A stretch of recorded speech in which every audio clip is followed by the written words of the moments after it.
Здравейте, намираме се на стадион на Българска армия. Ще разговаряме с треньора на юношите старша възраст на ЦСКА Ивайло Станев. Това е човекът, който направи червените шампиони в елитната юношеска група до 19 години. Господин Станев, здравейте! Честита титла първо. Как я постигнахте? Здравейте, благодаря. Мисля, че с оглед на състава, който имахме като селекция още в началото на годината, нали, напълно нормално беше да финишираме на първо място. Значи говоря за това, че като единици бяхме и сме, нали, най-качественият отбор на тая възраст. Но колкото и лесно да изглеждаше, всъщност беше ни изключително трудно, поради простата причина, че ние всяка седмица трябваше да търсим нужния баланс между изявите на футболистите в втория отбор и в юношеската група. И оттам ни идваха най-сериозните проблеми. Не само като селектирането и кои футболисти ще играят в кой конкретен матч, но и като цяло за планирането на тренировъчния процес, на натоварването и така нататък. Как наистина намерихте този баланс, защото тези момчета, които играеха в старшата възраст, взимаха участие във втори отбор, след зимната пауза качихте някои момчета от родените през 2000 година в отбор на юношите старша възраст. Как намерихте този баланс, за да може отборът да изглежда постоянен в изявите си, да не допуска колебания в игрите си? Значи, първото, нали, пак е самото качество на футболисти. Независимо от това, че са 2000-та година по-малките, които нали, основна група бяха, участваха в повечето мачове, нали, те са изключително добри футболисти. Таланти са все още, нали, докато станат футболисти, нали, има доста време. Но в началото, в есента, участваха всички, които са здрави и вече балансирахме. Нали, включително и Слави Петров, и Тонислав Йорданов, и Ангел Лясков. Докато вече пролетта, изцяло те се качиха в втория отбор и почти не са вземали участие в мачовете на юношите. Другия момент е израстването на доста от децата и 9-9, които са набори, нали, за тия 2000-та след зимната подготовка. Нали, тяхното израстване, защото в есента те не бяха на това ниво, което се искаше, но в пролетта в повечето от тях се виждаше едно израстване. Те си бяха пълноценна замяна на тия, на футболисти, които не можахме да ги използваме. Как оценявате конкуренцията в групата? Славия беше основен конкурент на ЦСКА за първото място. Кръг преди край вече всичко е ясно. Значи, да, като точки Славия, сега искам първо да ги поздравя колегата Семерджиев, да го поздравя. Много добра работа, която върши, защото миналата година станаха шампиони, тая година до последно. При тях също, нали, тримата им най-добри футболисти не взеха, но при тях предимството беше, че те постоянно си бяха с един състав и можеха да си ги водят тези неща, които говорихме преди малко. Те имат си изразен стил на игра и си бяха също постоянни в изявите си, нали, Славия. Другия отбор, наистина, който ме впечатли за мен и то особено есента в специално нашия матч беше Ботев Пловдив. Трябва да кажем, че това е единствената загуба на ЦСКА от Ботев Пловдив и то в София. Да, напълно заслужена, защото ние тогава, нали, предоставихме инициативата на Ботев, оставихме да си играят това, което те могат, наистина добре го показаха и напълно заслужено, нали, те са единственият отбор, който категорично тогава, специално в него матч надигра и напълно заслужено там загубихме. Как оценявате като цяло нивото на тази елитна юношеска група до 19 години? И доколко тя по някакъв начин изземва функциите на така наречени дублиращи отбори? Сега като ниво, значи не мога да коментираме. Сега сравнение с мъжкия футбол, значи динамиката е несравнима сега. Но проблема е в тия, които завършват последната година, нали, 98 година в случая, където при тях на моменти зависимост кой къде и как губят някаква мотивация, трудно е да се мотивират, докато при нас, нали, беше лесно, защото първото, което всеки според изявите си в юношеската гарнитура, влизаше във втория отбор, евентуално можеха и в първия да го забележат, нали. И отделно, нали, амбициите ни за шампионската титла имаха мотивация. Но като повечето отбори гледа, нали, от страни, което наблюдавам, нали, при тях проблемите бяха, нали, от тая. И това е основният проблем на 19 годишните. И за мен, за да може да се изграждат футболисти, тук вече другия момент след титлите, нали, те максимално, колкото е възможно, по-рано трябва да почнат да играят мъжки футбол. Независимо на какво ниво. Дали ще е Б група, кой има възможност, кой има възможност, нали, в А. Но да играят максимално рано на 17, на 18 години в мъжкия футбол. А в тая група в 19 годишните да играят примерно 18 годишни момчета, нали, да се сблъскват и те по-отрано с тези неща. Защото, ето пример ви давам, нали, с постижението на националния ни отбор, където целият отбор, основния, който играеше мъжки футбол.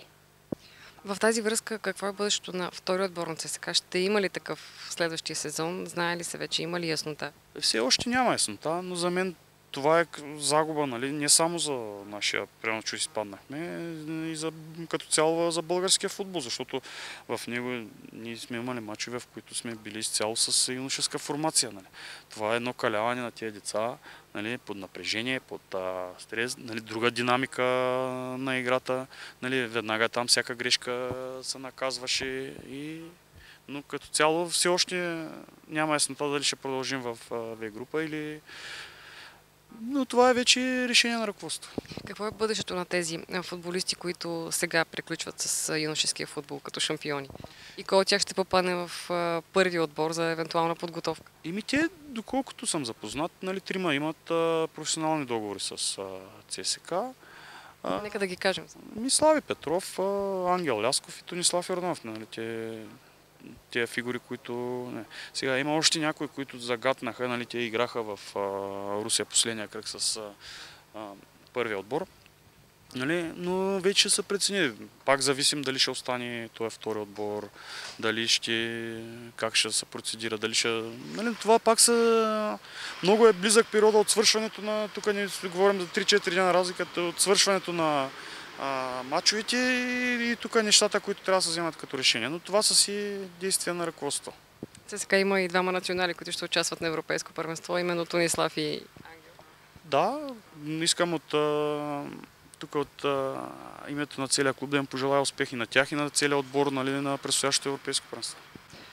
Ако не се лъжа, за вас това е пето отличие. Имате 4 купи в Литекс и това е първа титла, така ли е?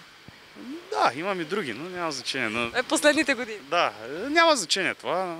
Сега личностите не трябва да лично какво сега се води, какво съм спечелил. Въпросът е най-радващото тук през и последната година, примерно, е сега, нали, Ангел и Тони, където са силните им изяви на европейското. Примерно, изключително се радвам на един Кил Десполов, на който съм бил треньор, примерно изявите му тук с първия отбор на ЦСКА, примерно, който с изявите си загатва за голям потенциал и за може би следващия трансфер на силен отбор. Да му го пожелая искрено. Нали. Тези неща, примерно, за един треньор в детско-юношеска школа, за мен те са по-важните неща. До година може да няма, нали, но щом работим в клуб като в ЦСКА, то е всекидневие да искаме да победим всеки матч, всеки турнир да сме на първо място. Връщам ви отново към началото на сезона, когато направихте един отбор от юноши старша възраст на ЦСКА момчета, които дойдоха от Ловеч. Ние реално събрахме от 4 отбора, нали, 2 по 2 набора, нали, 9-8-9-9, от 4 отбора и един отбор. Нали. И точно това, което ви казах, че пролета се получи това нещо. Защото тук, примерно, сега ще ви помоля, примерно, за последно това, кой е от Литекс, кой е от ЦСКА, нали, тези неща, мисля, че вече са омръзнали. Но става въпрос, че и сега да си кажем точно как стоят нещата. Става въпрос, че тези деца нали, които дойдо от Ловеч, нали, те бяха свикнали да играят за шампионски. Тук им е по-трудно, в смисъл такъв, че публика, медийното отразяване, самата тежест на ЦСКА е съвсем различна. От друга страна, тези момчета, които са били досега в ЦСКА, през тук тези години са били толкова смачкани, че вие си нямате на идея какви смачкани деца бяха есента, нали, в всяко едно естество. Нали, липса на терени, липса на всякакви условия за тренировка. Нали, и с течение те се увериха, че ние нямаме никакви такова, който заслужава, той ще играе, нали, с повече труд, с повече, нали, който си заслужил, той ще се представи така. И пролета това се потвърди и те напълно заслужено си доказаха, че са също добри футболисти. Към края на интервюто ще ви моля да коментираме една така актуална тема.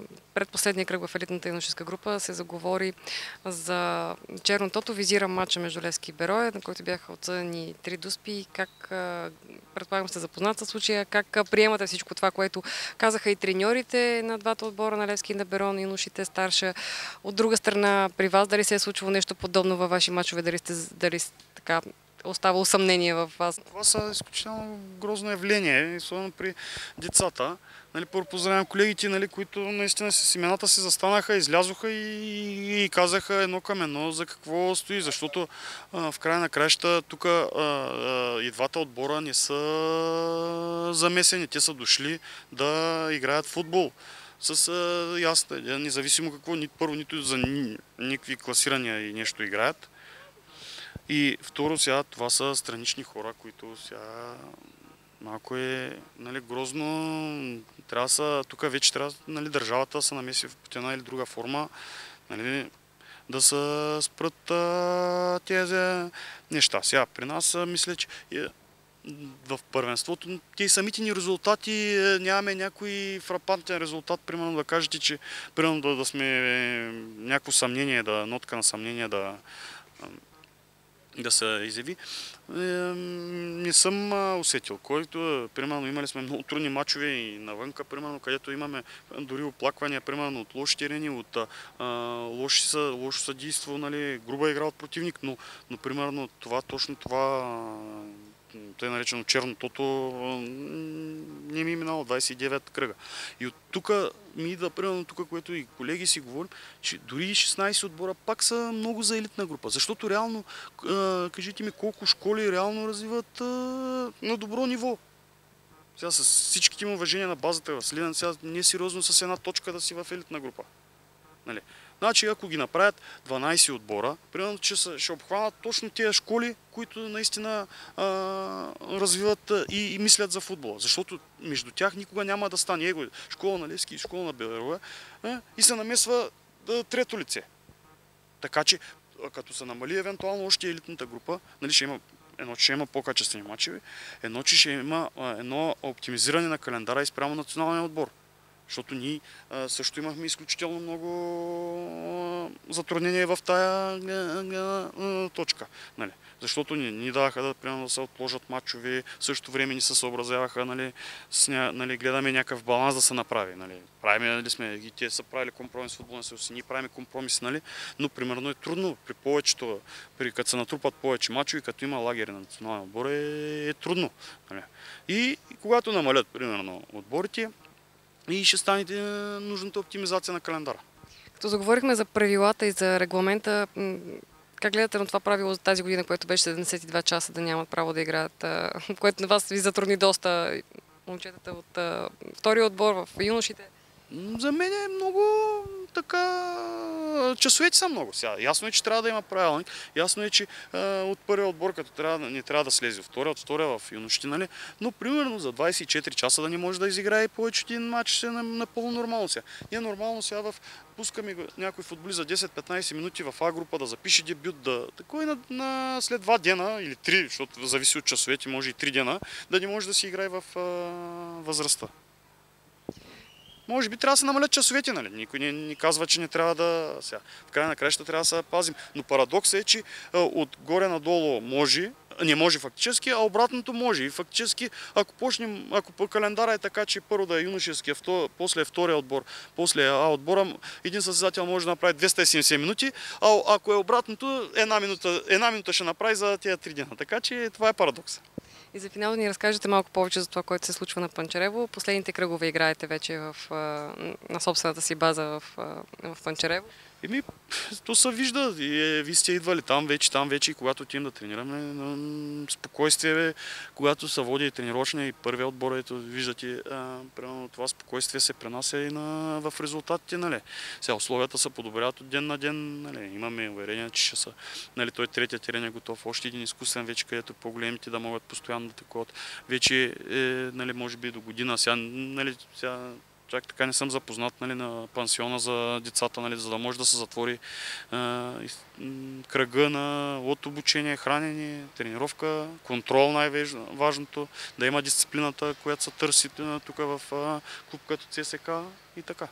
Към момента единствено старшата възраст и юноши до 17 години играят мачовете си там. Имате ли уверение, че ще може вече цялата школа да се премести като мачове, да се играят всички мачове от есента на юношите в Панчарево? Сега, доколкото съм запознат, и 15 годишните ще играят републиканското там. Сега, нали, пак ще възлъжа, но сега вече въпрос на третия терен да се отвори, да има повече възможности, защото пък имаме много мачове, по 8, 10, 12 мача има на седмица.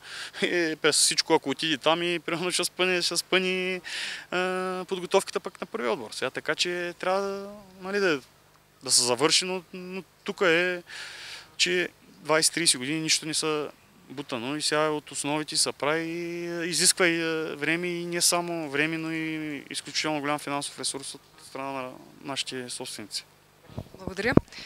Ивайло Станев, чухте мнението на треньора на юношите старша възраст на ЦСКА до 19 години, които станаха шампиони в елитната група до 19 години този сезон.